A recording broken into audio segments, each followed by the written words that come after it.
নমস্কার সবাইকে, রকমারি রান্নাঘরে আরও একটা সুন্দর ব্রেকফাস্ট রেসিপিতে আপনাদের সবাইকে স্বাগত। আজকে একটা মজার ব্রেকফাস্ট রেসিপি আপনাদের সঙ্গে শেয়ার করব। এই সুন্দর ব্রেকফাস্টটা যদি আমরা সকালবেলা জানা থাকে, আমাদের মায়েদের আর কোনো সমস্যা থাকে না, এতটা মজার। এই সুন্দর খাবারটা বানাতেও সময় লাগে না, খেতেও কিন্তু সময় লাগে না, এতটা মজার হয়। তো দেখুন, এটা আমি তৈরি করব হচ্ছে মুসুরির ডাল দিয়ে।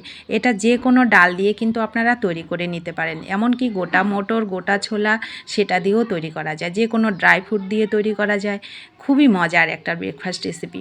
তো আমি মুসুরির ডালটাকে ভালো করে ধুয়ে পরিষ্কার করে মিক্সি জারে নিয়ে নিলাম, কয়েকটা মটরশুঁটি নিলাম, কয়েকটা কাঁচা লঙ্কা নিলাম, 1 চামচ চিনি দিলাম, আর হাফ বাটি মতন সুজি দিলাম।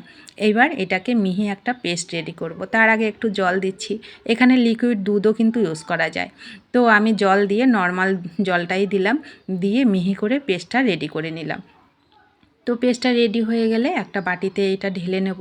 অসম্ভব মজার হয় এই সুন্দর ব্রেকফাস্টটা। এটা গরম গরম একদিকে বানানো হবে, একদিকে খাওয়া হবে, এতটা মজার খাবার এটা। তো আমি আরেকটু জল দিলাম, পরিমাণ মতো লবণ আর হলুদ দিলাম, দিয়ে এবার ভালো করে ব্যাটারটা রেডি করব। ব্যাটারটা একদম ঘন হবে না, আবার একদম পাতলাও কিন্তু হবে না। একদম বিশেষ করে চাপটি পিঠাগুলো যেরকম হয়, এক কথায় যা বলতে গেলে চাপটি পিঠার মতন ব্যাটারটা রেডি হবে। একদম ঘন ঘন করে দেখুন এরকম করে ব্যাটারটা রেডি করে নেন। এবার উনুনে তাওয়া বসিয়ে প্রথমে হাই হিটে তাওয়াটাকে ভালো করে গরম করে নিতে হবে। তারপরে একটুখানি ঘি ব্রাশ করে নিতে হবে। ঘি ব্রাশ করা হয়ে গেলে এবার চাপটি পিঠার মতন এগুলোকে একদম ছড়িয়ে দিতে হবে পাতলা করে।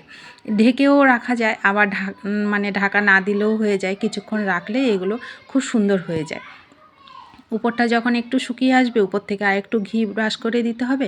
তারপরে এগুলো তুলে নিলেই রেডি। একদিকে বানানো হবে, একদিকে খাওয়া হবে। অসম্ভব মজার হয় এটা। গরম গরম চা, সবজি, ডাল, মাংস, চাটনি কী দিয়ে আপনি খাবেন, যেটা দিয়ে খাবেন সেটা দিয়েই কিন্তু এটা ভালো লাগে। অসম্ভব মজার একটা রেসিপি।